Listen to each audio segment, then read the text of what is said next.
Você já ouviu alguém dizer que, se você não for à igreja, está em pecado? Essa é uma frase repetida em muitos púlpitos e talvez até tenha causado culpa ou dúvida no seu coração. Mas e se eu te dissesse que a Bíblia não ensina isso do jeito que muita gente pensa? O que você vai ouvir hoje pode libertar você de um peso que Deus nunca colocou sobre os seus ombros.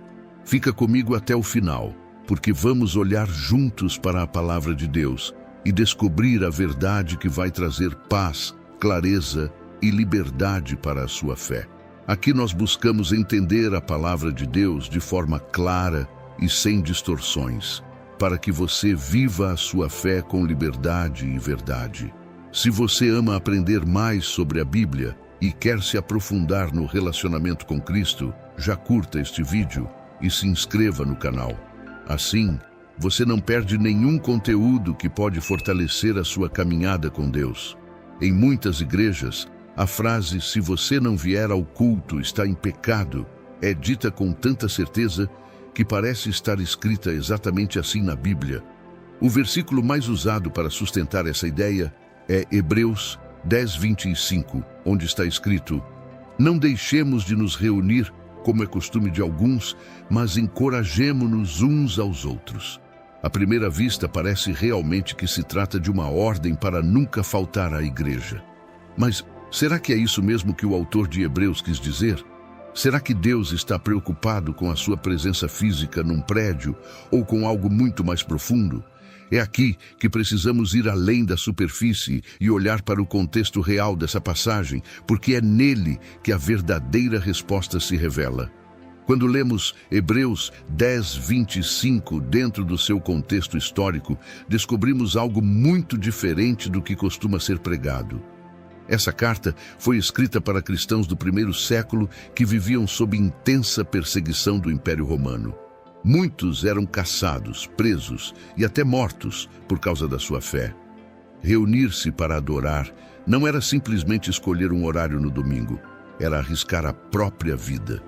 Por isso, quando o autor diz, "não deixemos de nos reunir", ele não está falando sobre marcar presença obrigatória em um templo, mas sim encorajando os irmãos a não abandonarem a comunhão e a fé por causa do medo.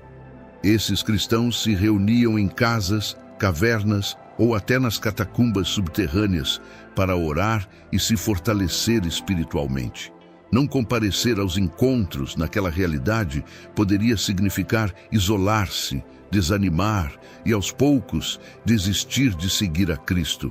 Portanto, o chamado era para coragem, perseverança e apoio mútuo, e não para cumprir uma regra religiosa de frequência. Quando entendemos isso, percebemos que esse versículo não foi escrito como uma imposição legalista, mas como um apelo amoroso para que o povo de Deus permanecesse firme, mesmo diante das maiores provações. Infelizmente, ao longo do tempo, alguns líderes religiosos passaram a usar versículos como Hebreus 10:25 de forma distorcida, transformando um chamado à coragem em uma ferramenta de controle. Quantas vezes você já ouviu que se não for à igreja, Deus não vai te abençoar? Ou que se não entregar o dízimo, o devorador vai destruir suas finanças? Esse tipo de mensagem não nasce do coração de Deus, mas de uma interpretação manipulada da palavra. Malaquias 3:10, por exemplo, é frequentemente usado para impor medo, mas no contexto original, Deus estava confrontando os sacerdotes corruptos de Israel e não crentes comuns. Jesus também denunciou esse tipo de religiosidade pesada em Mateus 23:4, dizendo que os fariseus atam fardos pesados e os colocam sobre os ombros dos outros. Ele não veio para aprisionar, mas para libertar. Eu me lembro da história de uma irmã chamada Ana, que viveu anos sob regras rígidas, sentindo-se constantemente culpada. Até que decidiu buscar a Deus em casa, junto com seus filhos, lendo a Bíblia e orando juntos. Ela descobriu uma liberdade e uma presença de Deus que nunca tinha experimentado dentro das paredes da igreja onde estava. Essa é a prova de que Deus não se limita a um endereço. Ele habita no coração de quem crê. Na Bíblia, a palavra traduzida como igreja vem do grego eklesia, que significa povo chamado para fora. Ou seja, a igreja não é um prédio, não é uma denominação e muito menos um CNPJ. A verdadeira igreja é formada por pessoas transformadas pelo Evangelho, que vivem para glorificar a Deus e servir umas às outras. Jesus deixou isso claro em Mateus 18:20, quando disse: "Onde 2 ou 3 estiverem reunidos em meu nome, ali estou no meio deles." Isso significa que a presença de Deus não depende de vitrais, poltronas ou equipamentos de som, mas de corações rendidos a Cristo. Paulo também reforça essa verdade em 1 Coríntios 3,16, ao dizer: "Não sabeis que sois templo de Deus e que o Espírito de Deus habita em vós?" Quando Jesus morreu e o véu do templo se rasgou, como relata Mateus 27:41, Deus deixou claro que sua morada não seria mais em construções feitas por mãos humanas, mas dentro de cada um que crê. Então, se você está em casa com a família lendo a Bíblia, reunido com amigos num café para orar, ou até mesmo sozinho buscando a Deus, saiba, você continua sendo igreja, porque a igreja é você. A Bíblia é muito clara sobre onde está a base da nossa salvação. Efésios 2:8-9 diz: "Porque pela graça sois salvos, mediante a fé. E isto não vem de vós, é dom de Deus, não de obras, para que ninguém se glorie." Isso significa que a sua salvação não depende de quantos cultos você frequenta, de quanto você oferta ou de quantas atividades religiosas você participa. Ela é um presente de Deus, recebido pela fé em Jesus Cristo. Romanos 10:9 confirma isso. "Se com a tua boca confessares Jesus como Senhor, e em teu coração creres que Deus o ressuscitou dentre os mortos, serás salvo." Não existe cláusula dizendo que você precisa estar presente em um templo todo domingo para herdar a vida eterna. Um dos exemplos mais fortes está em Lucas 23:43, quando o ladrão na cruz ouviu de Jesus: "Hoje estarás comigo no paraíso." Ele não teve tempo de frequentar cultos, de ser batizado ou de participar de cerimônias. O que o salvou foi a fé.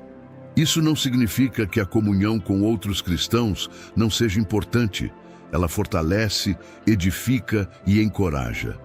Mas precisamos entender, ela é um privilégio, não uma condição para ser aceito por Deus.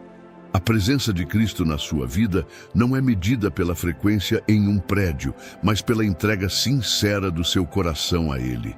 Embora a salvação não dependa da frequência à igreja, a comunhão genuína com outros irmãos é um presente precioso que Deus nos oferece para fortalecer a fé e a caminhada cristã.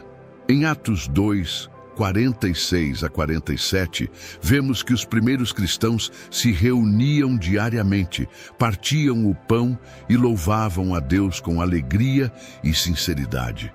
Essa comunhão era marcada pelo amor verdadeiro e pelo suporte mútuo, não por obrigação ou formalidade. A verdadeira igreja é um corpo vivo onde cada membro edifica o outro, onde orar, compartilhar, encorajar e caminhar juntos faz toda a diferença. Seja num pequeno grupo em casa, numa reunião simples com amigos ou até em encontros online, o que importa é o coração unido em Cristo. Essa comunhão não deve ser vista como uma carga ou um fardo, mas como um privilégio que nos ajuda a crescer, a resistir às dificuldades e a experimentar o amor de Deus em ação. É nela que encontramos forças para continuar, para vencer o desânimo e para viver a fé de forma plena e verdadeira. Para concluir, é importante que você saiba que não ir à igreja não é por si só um pecado. O verdadeiro pecado está em abandonar a fé, desistir da comunhão e deixar que o medo ou a culpa afastem você do relacionamento vivo com Deus. Deus não quer um compromisso baseado em regras ou obrigações, mas um coração sincero e rendido a Ele. A verdadeira igreja é formada por pessoas, não por prédios. E a presença de Deus está onde quer que haja fé e amor verdadeiro. Se você se sente preso por sistemas religiosos ou carregado por cobranças, lembre-se, Jesus veio para libertar, para restaurar a sua liberdade. Se hoje você sente o chamado de Deus no seu coração, não espere mais. Abra-se para essa nova compreensão. Busque comunhão verdadeira e viva a liberdade que Cristo oferece. Você é parte da igreja, onde quer que esteja. Deus está com você, sempre. Senhor Jesus, eu te agradeço por essa palavra de liberdade e amor. Peço que o Senhor liberte cada coração preso pela culpa e pelos fardos que não vêm de ti. Ajuda-nos a viver a fé com verdade, confiando na tua graça e no teu amor imenso. Que possamos ser a igreja viva, onde quer que estivermos, refletindo a tua presença no mundo. Amém. Se essa mensagem tocou o seu coração, não esqueça de curtir o vídeo, deixar seu comentário dizendo "Eu sou a igreja" e compartilhar com alguém que precisa ouvir essa verdade. Muito obrigado por assistir e que Deus te abençoe hoje e sempre.